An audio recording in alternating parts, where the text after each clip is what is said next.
성경을 잘 보시면 하나님을 만나기 위해서는 조건이 있다는 것을 발견하게 됩니다. 먼저 신명기 4장 29절입니다. 내가 거기서 내 하나님 여호와를 찾게 되리니 만일 마음을 다하고 뜻을 다하여 그를 찾으면 만나리라. 다음으로 예레미야 29장 13절입니다. 너희가 온 마음으로 나를 구하면 나를 찾을 것이요 나를 만나리라. 실제로도 하나님을 깊이 만나고 체험하는 사람들의 특징이 바로 이것임을 알게 됩니다. 즉 마음을 다하고 뜻을 다하여 온 마음으로 하나님을 찾는 것입니다. 그리고 저는 여기에 두 가지 측면이 있다고 생각합니다. 먼저는 의지의 측면입니다. 즉 내가 반드시 하나님을 만나고야 말겠다고 결단하는 것입니다. 다음으로는 믿음의 측면입니다. 즉 하나님께서는 마음을 다하고 뜻을 다하여 온 마음으로 그분을 찾는 사람들을 반드시 만나 주실 것이라고 믿는 것입니다. 그런데 또한 저는 이 두 가지 측면을 하나의 개념으로 통합하여 설명할 수 있다고 생각합니다. 그것이 무엇일까요? 저는 그것이 바로 확정된 마음이라고 믿습니다. 최근에 저는 이렇듯 확정된 마음이 하나님을 만나는 열쇠라는 것을 아주 처음은 아니더라도 새삼 새로운 차원으로 깨닫게 되었습니다. 그런데 그러한 깨달음이 주어지자마자 제 안에서는 바로 다음과 같은 선명한 깨달음이 주어졌습니다. 그것은 기도응답 역시도 하나님을 만나는 것과 그 원리가 똑같다는 것입니다. 즉 기도응답 역시 확정된 마음이 그 열쇠라는 것입니다. 그리고 성령님께서는 저를 다음과 같은 구절들로 인도하시면서 확증해 주셨습니다. 먼저 다니엘 1장 8절에서 9절입니다. 다니엘은 뜻을 정하여 왕의 음식과 그가 마시는 포도주로 자기를 더럽히지 아니하리라 하고 자기를 더럽히지 아니하도록 환관장에게 구하니 하나님이 다니엘로 하여금 환관장에게 은혜와 긍휼을 얻게 하신지라. 물론 이 구절이 기도 응답과 직접적으로 관련된 것은 아닐 것입니다. 그럼에도 분명한 것은 하나님 앞에서 확정된 마음으로 뜻을 정할 때 하나님께서 은혜를 베푸셨다는 사실입니다. 곧 확정된 마음과 하나님의 은혜와의 명확한 인과관계를 볼 수 있다는 것입니다. 또 다니엘서 10장 12절입니다.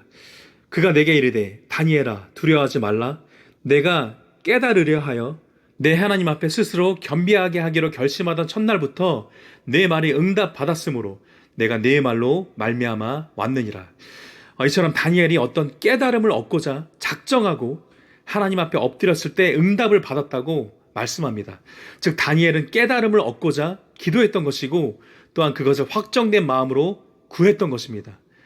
그렇게 했을 때 바로 첫날부터 그의 기도는 응답을 받았던 것입니다. 다음으로 신약에서는 수로보니게 여인에게서 바로 그러한 확정된 마음을 뚜렷하게 엿볼 수 있습니다. 마태복음 7장 25절에서 30절입니다.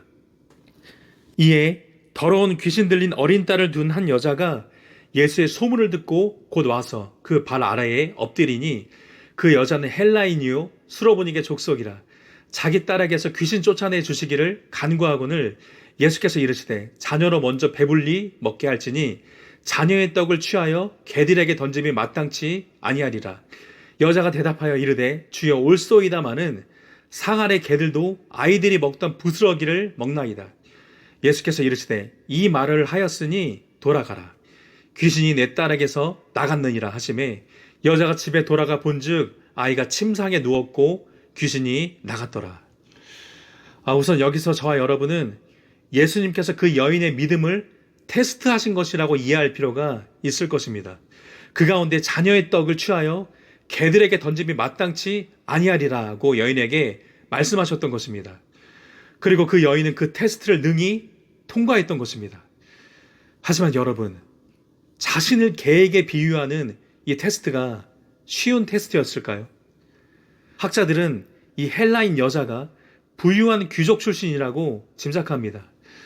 그런데도 어떻게 그러한 테스트에 통과할 수 있었을까요? 여러분께서는 어떻게 생각하시나요? 저는 그 스로보닉의 여인에게도 아무도 뒤흔들 수 없는 확정된 마음이 있었던 것이라고 믿습니다.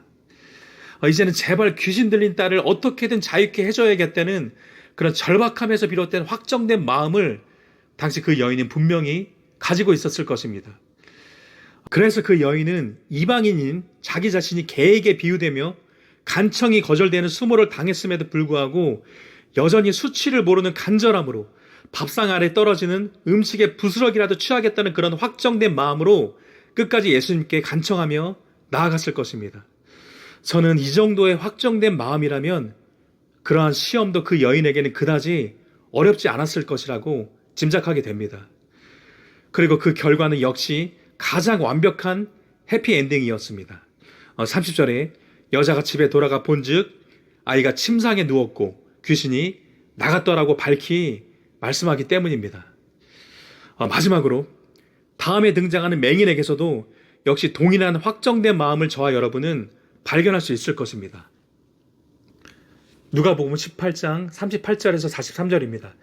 맹인이 외쳐 이르되 다윗의 자손 예수여 나를 불쌍히 여기소서 하거늘 앞서 가는 자들이 그를 꾸짖어 잠잠하라 하되 그가 더욱 크게 소리질러 다윗의 자손이여 나를 불쌍히 여기소서 하는지라.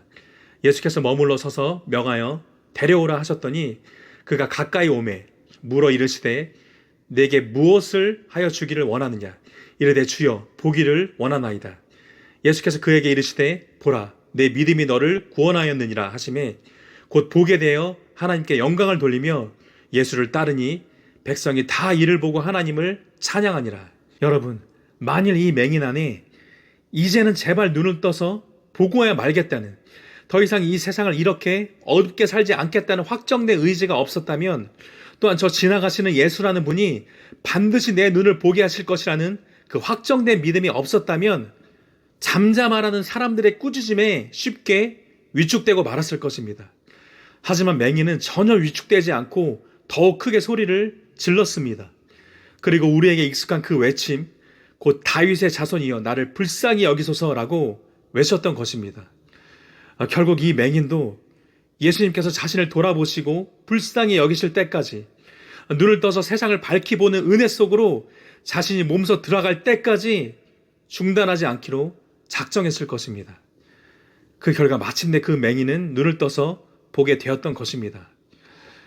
그런 만큼 저는 하나님을 만나는 일이나 기도 응답을 받는 일이나 모두 확정된 마음과 관련이 있다는 것을 깨닫게 되었고, 바로 그것을 말씀드리기 원합니다. 그 두 가지 일의 조건이 완전히 동일하다는 것을 성령님께서는 제게 깨닫게 해주셨습니다. 하나님을 만나는 일도 내가 반드시 하나님을 만나고야 말 것이다 라는 확정된 의지와 하나님께서 반드시 나를 만나 주실 것이다 라는 확정된 믿음을 통해서 만나게 되는 것이고, 기도 응답 역시도 내가 반드시 응답받고 말 것이다 라는 확정된 의지와 하나님께서 반드시 내 기도에 응답해 주실 것이다 라는 확정된 믿음을 통해서 기도 응답을 받게 된다는 것입니다.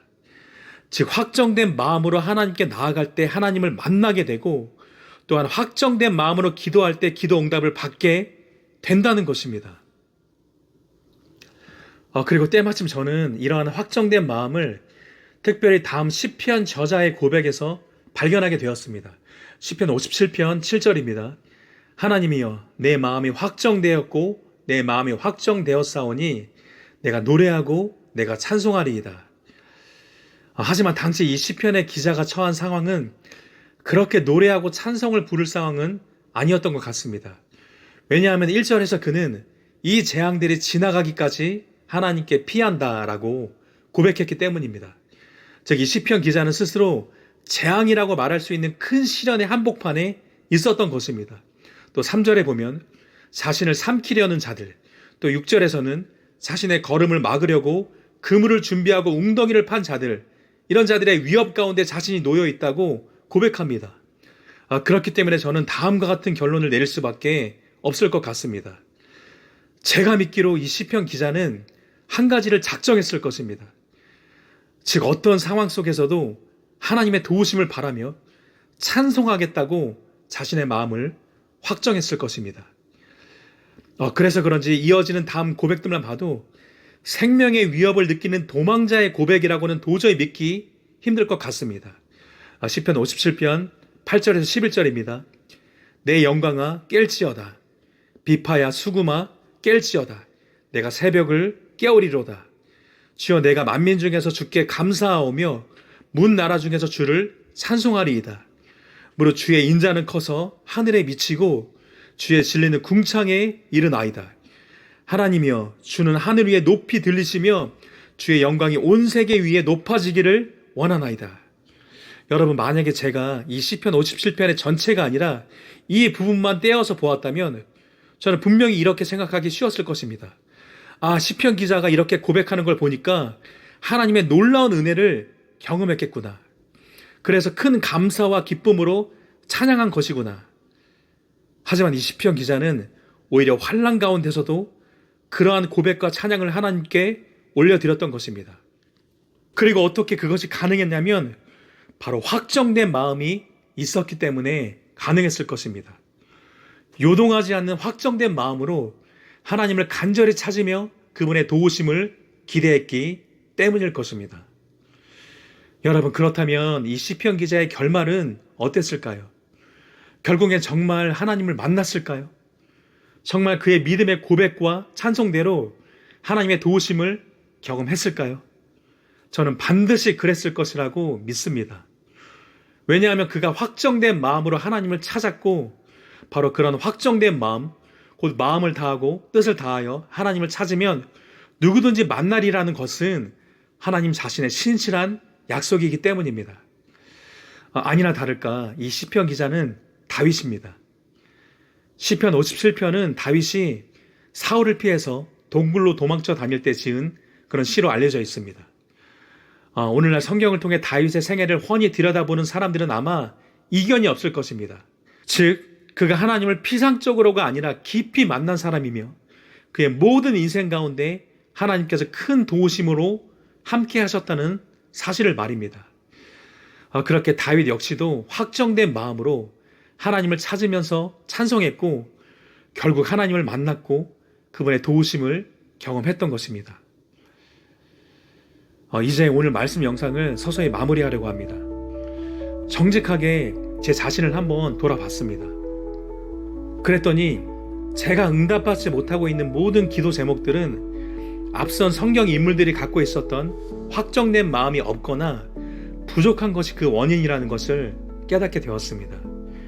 너무 절박한데도 주기적으로 의심하거나 낙심해서 또 때로는 다른 일에 몰두하느라 또 때로는 이를 악물고 견디면 그래도 하루하루 사라지니까 체념하고 지냈던 것입니다.